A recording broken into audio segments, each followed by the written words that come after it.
तो बुलेटिन की शुरुआत करते हैं और दो धनाधर में सबसे पहले बात उत्तर प्रदेश की कर लेते हैं। देखिए, संभल में जो हिंसा हुई है उससे जुड़ी खबर है। संभल हिंसा की जांच पूरी हो चुकी है। शासन की तरफ से गठित की गई न्यायिक जांच आयोग की टीम ने आज संभल पहुंची और सबसे पहले टीम जामा मस्जिद इलाके में पहुंची। वहां पर लोगों से बातचीत की, फिर मस्जिद के अंदर गई।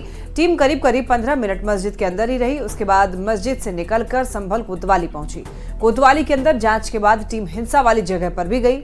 हिंदूपुर खेड़ा इलाके में टीम ने लोगों से बातचीत की, हिंसा से जुड़ी हुई जांच की और उसके बाद पीडब्ल्यूडी गेस्ट हाउस पहुंची और कुछ देर गेस्ट हाउस में रुकने के बाद टीम वहां से रवाना हुई।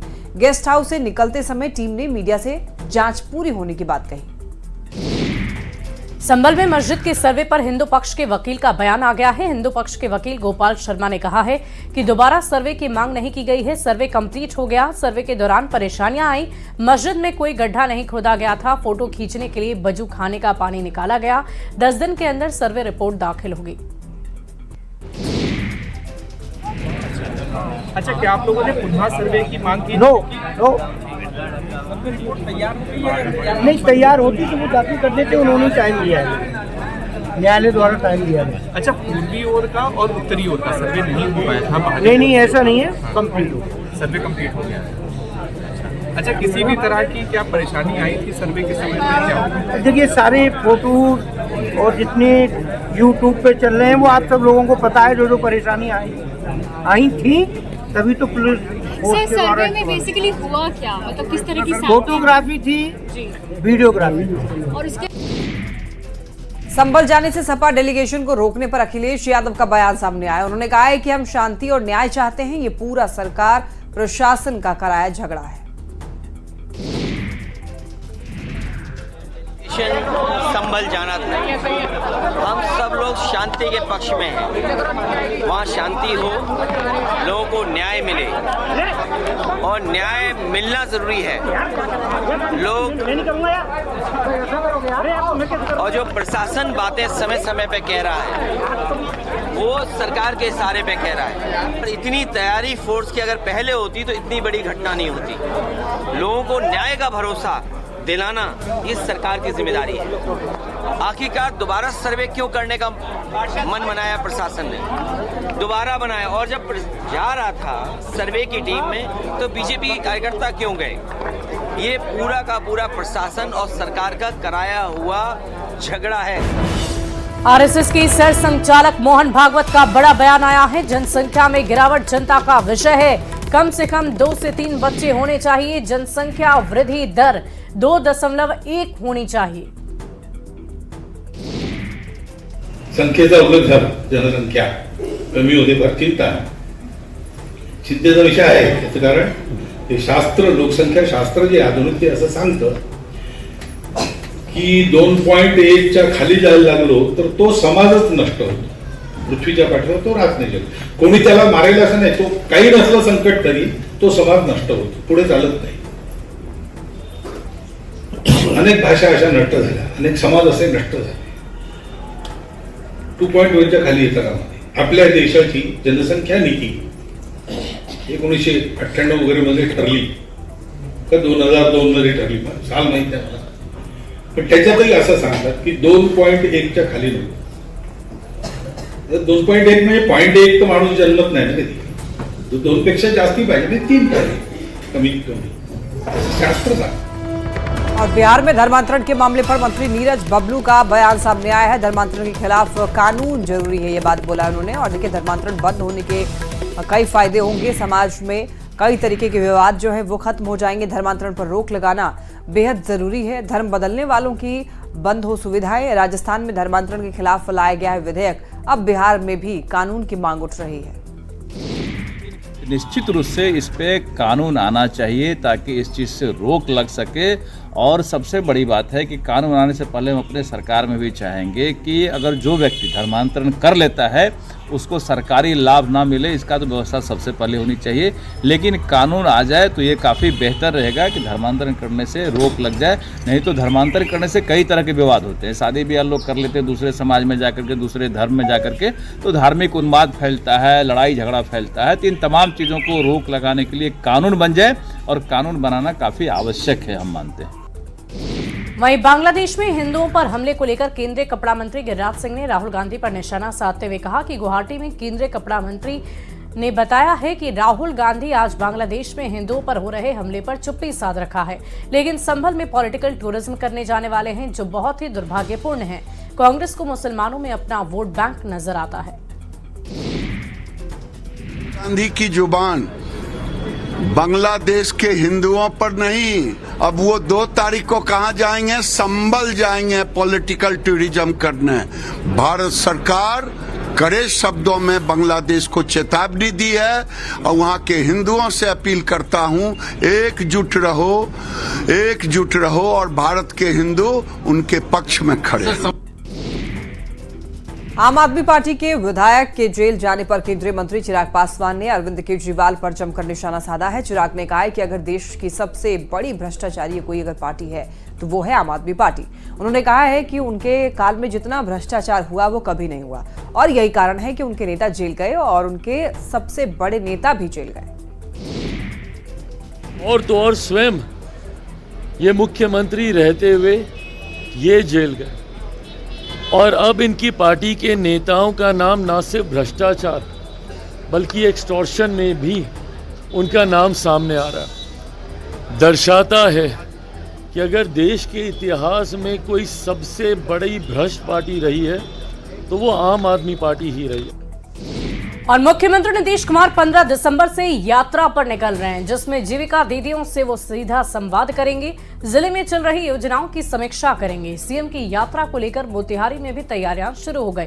बिहार सरकार के गन्ना उद्योग मंत्री कृष्णानंदन पासवान ने मुख्यमंत्री नीतीश कुमार की यात्रा को लेकर अपनी खुशी जाहिर की है। साथ ही उन्होंने कहा कि मुख्यमंत्री नीतीश कुमार के साथ पूरे बिहार की महिलाएं उनके साथ है। 2005 से ही वो पूरी ताकत के साथ खड़ी है। सफल होगा और जतरा एक तरह तो समस्याएं जो कुछ छूट गई है उसको सरकार नोट करेगी और 6 माह के अंदर में वो समस्या या विकास वो धरातल पर आ जाएगा। उसे जबरदस्त जनता को लाभ होगा और जनता काफी बेचैनी से प्रतीक्षा कर रही है कि हमारे राजा कब आएंगे, मुख्यमंत्री जी कब आएंगे। जमुई के सिकंदरा थाना इलाके में अपराधी ने बाइक की डिग्गी से कुछ ही सेकंड में 1 लाख रुपए उड़ा लिए और अपने साथी के साथ में वो फरार हो गया। अपराधी की करतूत सीसीटीवी में कैद हुई है।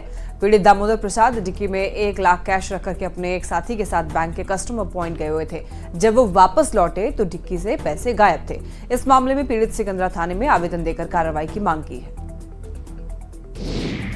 वहीं कल रांची में हुई बीजेपी की समीक्षा बैठक में बीएल संतोष ने कहा कि विधानसभा चुनाव में बीजेपी के 9 लाख वोट बढ़े, घबराने और निराश होने की नसीहत नहीं दी, जिसको लेकर बयानबाजी तेज हो गई है। जेएमएम और कांग्रेस का कहना है कि जब ऐसा है तो समीक्षा बैठक की जरूरत ही क्यों पड़ी।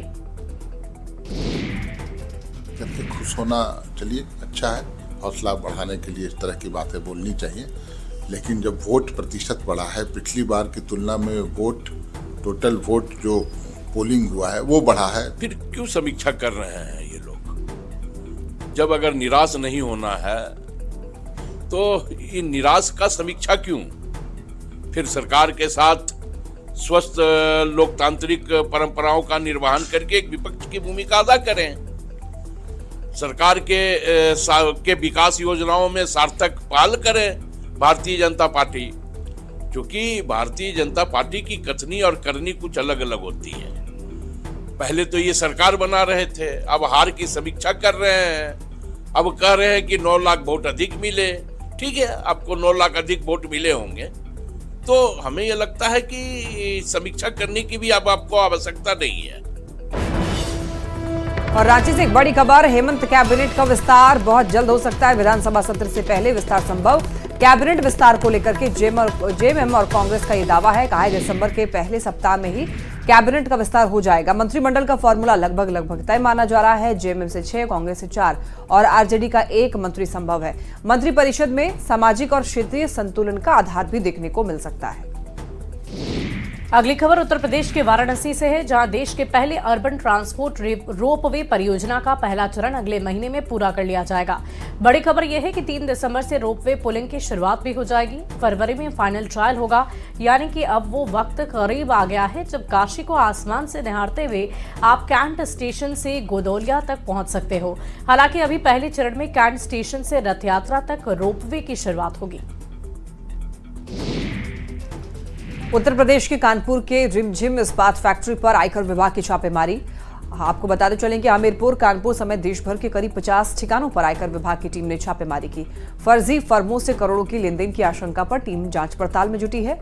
हमीरपुर में रिमझिम कंपनी के 6 मैनेजरों से आयकर विभाग आयकर अधिकारी पूछताछ की है और हमीरपुर के सुमेरपुर स्थित रिमझिम इस्पात फैक्ट्री में छापेमारी हुई। राजस्थान के जोधपुर में 1,84,50,000 की ठगी का मामला सामने आया। 6 दिन तक डिजिटल अरेस्ट रखकर ठगी की गई।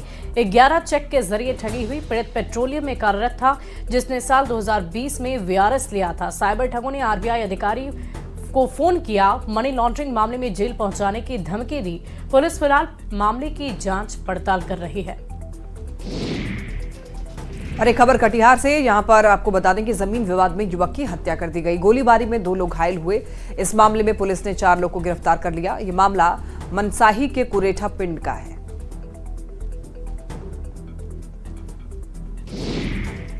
अगली खबर बोकारो के सेक्टर 12B से है, जहां अपराधियों ने बीएसएल के अग्निशमन विभाग में सेवानिवृत्त कर्मचारी 67 वर्षीय ललन सिंह की गोली मारी। घटना के बाद ललन सिंह को बीजीएच अस्पताल में भर्ती किया गया। प्रारंभिक जांच में पुलिस को पता चला कि सेक्टर 12 में उन्हें किसी से कर्ज में दी गई राशि वापस लेनी थी और इसी बीच नकाबपोश बाइक सवार 3 अपराधियों ने ताबड़तोड़ 3 गोलियां चला दी। फिलहाल पुलिस टीम हमलावरों की तलाश में छापेमारी शुरू कर चुकी है। घायल की हालत काफी गंभीर है। झारखंड का स्वास्थ्य सिस्टम अपनी बदहाली को छिपा नहीं पा रहा है। लाख कोशिशों के बाद भी स्वास्थ्य व्यवस्था की लाचार तस्वीरें रिम्स से सामने आती रही। रिम्स के जमीन पर मरीजों का इलाज होना कोई नई कहानी नहीं है, पर कहानी बदलने का नाम भी नहीं ले रही है। सरकार से मिल रही तमाम व्यवस्थाओं के बाद भी सरकारी विद्यालयों के हालात में सुधार नहीं हो रहा। खबर गढ़वा के बरवाडी उत्क्रमित उच्च विद्यालय की, जहां बच्चे फर्श पर बैठकर पढ़ाई करने को विवश है। आपको बता दें कि साल 2015 से 16 में स्कूल को उत्क्रमित उच्च विद्यालय का दर्जा मिलने के बावजूद भी अभी तक बेंच डेस्क नहीं मिल पाया है, जिससे बच्चों को काफी मुश्किलों का सामना करना पड़ता है। करने लगता है और पंखा नहीं है, गर्मी के दिन में बहुत गर्मी लगता है, लाइट नहीं है, ग्राउंड भी नहीं है, हम लोग को खेलने में बहुत दिक्कत है। नहीं रहने के कारण बहुत ही परेशान है हम लोग। नीचे बैठ के पढ़ते हैं। कब से नीचे बैठ के पढ़ रहे हैं? हम लोग अभी तो बेंचे में, जौन क्लास में जा रहे हैं क्लास में बेंचे नहीं है। बेंच नहीं है। आप कोई दिक्कत? पंखा नहीं है। अभी मामला संज्ञान में आया है। हम लोग जल्द से जल्द कोशिश करेंगे कि बच्चों को सारी सुविधा मिले, ताकि उन्हें किसी भी प्रकार की कोई भी समस्या ना हो। हम लोग कोशिश कर रहे हैं कि जल्द से जल्द बेंच डेस्क उनको उपलब्ध करा दिया जाए। खबर सिमडेगा से, जहां पर लोग अपनी करोड़ों की रैयती जमीन पर अवैध कब्जा होने से काफी परेशान हैं। रैयत के मुताबिक करोड़ों की जमीन पर रसूखदारों ने अवैध रूप से कब्जा कर लिया है और प्रशासन भी कार्रवाई करने से बच रहा है। बता दें आपको, सिमडेगा शहरी क्षेत्र में कलेक्ट्रेट ऑफिस जाने वाले रास्ते में पुलिस लाइन के पास में NH 143 के किनारे सड़क के दोनों तरफ 1 एकड़ जमीन पर कब्जा करके 4 दीवारी बनाई गई, जिस पर शिकायत के बाद भी प्रशासन मौन है। जमीन को वापसी चाहते हैं। जाके मना किए, फिर भी ठेकेदार लोग मना नहीं किया, काम बंद नहीं किया। तो आप आवेदन दिए, उसमें किसका नाम लिखे हैं? आवेदन दिए हैं, उसमें जो खरीदा है उसका नाम दिए हैं। तो किसका तो नाम बताइए। प्रतिमा कुजूर, ज्योति खाखा। मेरा मांग ये है सर कि जो अपना जमीन खतियानी जमीन है ना, तो उसमें खानदानी खतियानी जमीन है, तो उसको अवैध रूप से कब्जा किया गया है। तो अवैध रूप से कब्जा करने के बावजूद तो लोग घेरा भी मार दिया है। घेरा मारने के बाद हम लोग को तो कुछ जो बाकी है, जो बिक्री है, तो उसको हम लोग मान लिया। उसका बाबा का नाम से पंजी 2 में चढ़ गया है तो उतना तक वो लोग सीमित रहता, बाकी ज़मीन तो वो लोग छोड़ देना चाहिए था, तो उसको छोड़ देना चाहिए। आवेदन आपका अनुमंडल कार्यालय में प्राप्त हुआ है, इसकी जांच की जा रही है। जांच के उपरांत ही कुछ इस पर कार्रवाई की जाएगी। और किशनगंज से एक बड़ी खबर आ रही है। बिशनपुर में दिन दहाड़ी छिनताई हुई, बंदूक की नोक पर छिनताई हुई है। लाखों रुपए कैश और गहने छीने गए। कारोबारी के बेटे से वारदात, बाइक सवार 3 अपराधियों ने छिनताई की है। छिनताई के दौरान फायरिंग हुई। फायरिंग में एक व्यक्ति जख्मी बताया जा रहा है।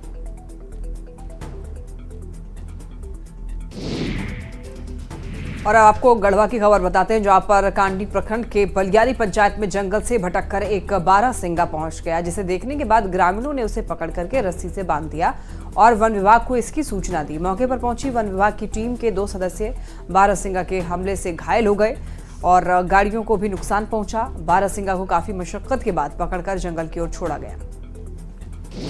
शराब तस्करों पर नकेल कसेगी सरकार। विभाग कई बड़े कदम इस मद्देनजर उठाने जा रहा है। मद्य निषेध मंत्री रत्नेश सदा का बयान सामने आया। पड़ोसी राज्यों के संपर्क में विभाग है और नेपाल के अधिकारियों से भी बातचीत की जाएगी। नए साल को देखते हुए विशेष तौर पर पहल, जो शराब लाएंगे वो पकड़े जाएंगे। तस्करों की संपत्ति जब्त करने की भी तेज कार्रवाई होगी। शराब लाने का जो उधर से रास्ता मिल जाता है, उस रास्ता को बंद किया जाए और ख़ास करके जो भी तस्कर है उस पर मेरा कड़ी निगरानी है। जो भी पकड़े जाएंगे वो बख्शे नहीं जाएंगे और जितना पहले था उसमें कमी आई है। सर, जो नेपाल के इलाके से भी बिहार के कई जिले जुड़े हुए हैं, तो नेपाल से कैसे बातचीत होगी? नेपाल सरकार से भी बात करवाएंगे, अपने सचिव से, वहाँ के मुख्य सचिव से बात करेंगे। डिप्टी सीएम विजय कुमार सिन्हा ने लखीसराय में ऐतिहासिक लाली पहाड़ी का निरीक्षण किया। डिप्टी सीएम के साथ में उनके जिले के डीएम मिथिलेश मिश्र भी थे और जिन्होंने लाली पहाड़ी पर चल रहे काम के बारे में उनको जानकारी दी। निरीक्षण के बाद में विजय सिन्हा ने कहा है कि आने वाले समय में बिहार की सांस्कृतिक विरासत के तौर पर लखीसराय और लाली पहाड़ी की एक नई पहचान बनेगी।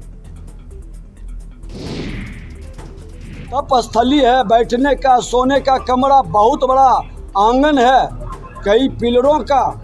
ये साफ बता रहा है कि राजगीर नालंदा के तरफ जो पुरुषों का वो स्थल है रहा है भगवान बुद्ध का, तो ये हमारी शक्ति के स्वरूपा का स्थल रहा है। और ये फिर से इसके इतिहास को पूरी तरह से जानने का, ये 500 ईस्वी के लगभग का या उसके पूर्व का है। और पटना में डिजिटल अरेस्ट के मामले लगातार सामने आ रहे हैं। पटना यूनिवर्सिटी के रिटायर्ड महिला प्रोफेसर से डिजिटल अरेस्ट कर 3 करोड़ की ठगी का मामला शांत भी नहीं हुआ था कि एक बार फिर से 62 साल के बुजुर्ग से साइबर फ्रॉड ने डिजिटल अरेस्ट कर 43 लाख रुपए ठग लिए। इस बार फोन करने वाले साइबर ठगों ने ट्राई यानी कि टेलीकॉम रेगुलेटरी अथॉरिटी का हवाला दिया। मामले को लेकर साइबर थाने में केस दर्ज कर लिया गया है। पुलिस अनुसंधान में जुटी हुई है। कुहासे के कारण पटना एयरपोर्ट पर पहुंचने वाली सुबह की और देर शाम की फ्लाइट जो है लगातार लेट हो रही है। इससे यात्रियों को एयरपोर्ट पर इंतजार करना पड़ रहा है। शनिवार को भी दिल्ली से आने वाली इंडिगो की विमान रद्द थी। वहीं पुणे से आने वाली विमान 1 घंटे की देरी से पटना पहुंची। हालांकि कुहासे का असर काफी कम है, लेकिन यात्रियों को एयरपोर्ट पर इंतजार करना पड़ रहा है। और अब एक ऐसी खबर जिसे देखकर आप भी सोच में पड़ जाएंगे। अगर आप कहीं निजी गार्ड के भरोसे खुद को सुरक्षित या सामान को सुरक्षित समझते हैं तो जरा सावधान हो जाएं। हो सकता है कि वो गार्ड ही चोर हो। ये तस्वीर भागलपुर के सबसे बड़े अस्पताल JLNM-CH की है। आप तस्वीरों में खुद देखिए, जिस गार्ड को सुरक्षा की तमाम जिम्मेदारियां दी गई है वो खुद ही मरीज के सामान की चोरी कर रहा। अस्पताल के वार्ड में लगे CCTV कैमरे में इस गार्ड की चोरी पकड़ी गई। बांका के अमरपुर के उमाकांत शर्मा का इलाज चल रहा था। 27 नवंबर को वो अपने बेड पर मोबाइल चार्ज में लगाकर सो रहे थे और तभी सुरक्षा गार्ड प्रकाश कुमार गमछा से मुंह ढककर दबे पांव वहां पहुंचता है। मोबाइल निकालकर धीरे से निकल जाता है। मुजफ्फरपुर में हथियार लेकर के डांस करने का ट्रेंड जो है वो कम नहीं हो रहा है। लगातार सख्ती के बावजूद आए दिन ऐसे मामले सामने आ रहे हैं जिसमें लोग तमंचे पर डिस्को करते हुए दिखते हैं। मुजफ्फरपुर के इस वायरल वीडियो में डांसर जो है वो पिस्टल लेकर भोजपुरी गाने पर डांस कर रही हैं। वहीं उसके साथ में एक युवक भी राइफल लेकर नाच रहा है। वायरल वीडियो मनियारी थाना इलाके का बताया जा रहा है। हालांकि न्यूज़ 18 वायरल वीडियो की पुष्टि नहीं करता है। पुलिस ने पूरे मामले की जांच शुरू कर दी है। और यहाँ रुकेंगे एक छोटे से ब्रेक के लिए। खबरें लगातार जारी है।